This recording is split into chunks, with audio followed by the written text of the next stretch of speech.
இப்போ ஆம்லேட் ஒன்று போட போகிறேன், 2 முட்டை ஆம்லேட் போட போகிறேன்.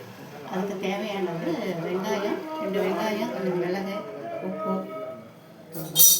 இதெல்லாம் 20 வரைக்கும்.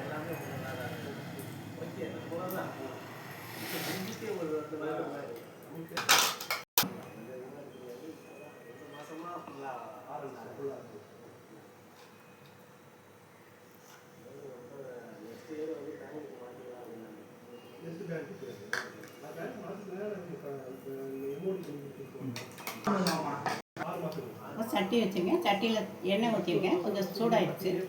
சூடானோன்னா இந்த முட்டை கலக்கி வச்சுருக்கேன். வெங்காயம், பச்சை மிளகாய், மிளகு, சீரகம், உப்பு எல்லாம் போட்டு கலக்கி வச்சுருக்கேன்.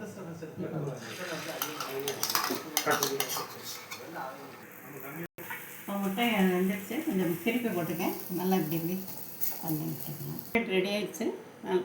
நல்லாயிருக்கு. நீங்களும் சாப்பிட்டு செஞ்சு பாருங்கள். நல்லா இருக்கான்னு சொல்லுங்கள். சர்ப்ரைஸ் பண்ணுங்கள்.